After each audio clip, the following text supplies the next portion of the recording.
For more on this, I'm joined by Congressman Kinzinger, a veteran of Iraq and Afghanistan who serves on the Foreign Affairs Committee. Good to have you here. Just a quick touch on the North Koreans releasing these detainees. I have a statement from the Kim family, which they say, "We are very grateful for the release of our husband and father, Kim, and the other two American detainees. We want to thank all of those who have worked toward and contributed to his return home. We also want to thank the president for engaging directly with North Korea. Mostly, we thank God for Tony's safe return." Surely the president was going to make this a precondition, their release, before he would ever agree to finalize the summit details with Kim Jong-un. Your thoughts? Yeah, I think it's fantastic, and we did it without paying a ransom, giving people, terrorists, back. We've got these 3 people back. They're going to be reunited with their families.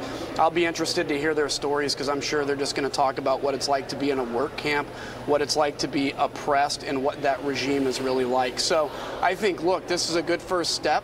I think we're way further than we ever imagined we'd be at this time, and the president gets a lot of kudos for that. So does Mike Pompeo, but there's still a long way to go, and hopefully we can get there. Let's switch gears, and I want to talk about Gina Haspel's nomination, the Senate having its confirmation hearing today. Catherine Herridge was just pointing out that, John Brennan, who was nominated by President Obama, was a part of number 4 at CIA in terms of leadership during the Bush administration.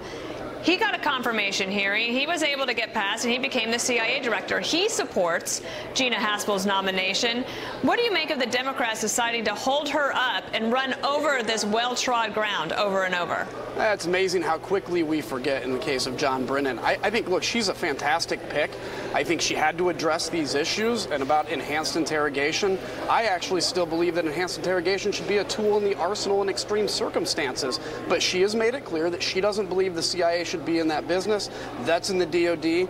And look, there's really no guiltless parties in this whole issue. Right after 9/11, we just had planes hit the World Trade Center. We didn't know what was next. And so at that point, it's like, what do we have to do to protect Americans? I mean, I rumors of dirty bombs and everything. Absolutely. And in those circumstances, we have to do everything we can to protect our country. I do want to get your take on this, because you did fight in Iraq and Afghanistan, and Khalid Sheikh Mohammed, the mastermind of 9/11, he had the gall to suggest that he should be allowed to come to this hearing today to question Gina Haspel. Tom Cotton, the senator from Alabama, said Khalid Sheikh Mohammed, the 9/11 mastermind, can testify to the Intelligence Committee after every 9/11 widower and child testifies about what they think of him versus Gina Haspel and the CIA. Until then, he can rot at Gitmo, and then he can rot in hell. I think I said Tom Cotton was from Alabama. Obviously, he's from Arkansas. Sorry about that. But, Khalid Sheikh Mohammed, terrorists try to exploit Western civilization processes, and it's just so outrageous that he would even suggest this. And that we even actually know that he wants to.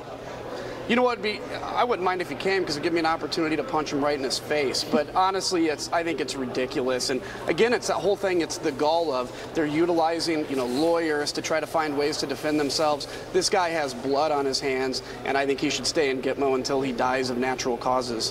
One last question for you. Marco Rubio touched on this earlier when he had a chance to question, talking about how he respected and admired her. And I know that you talk to a lot of younger people that are making a decision on whether to go into government, especially younger women. And what do you think Gina Haspel's confirmation will mean if she becomes the first woman to lead the CIA? I think it'll be fantastic. It's inspiring. It shows that that's one more ceiling that's been broken. Very powerful women coming in and doing very important jobs. And I think it's key to continuing to inspire that next generation of women to be powerful, to work in government service, and to serve their country. And I think it'd be a great step. And I hope she gets confirmed, because the president has a lot of right to be able to pick who he wants to run his departments. Well, and she certainly has a lot of bipartisan support from people who know what the agency does. All right, Congressman Kinzinger, thank you so much. Happy 29th birthday, Dana. Thanks.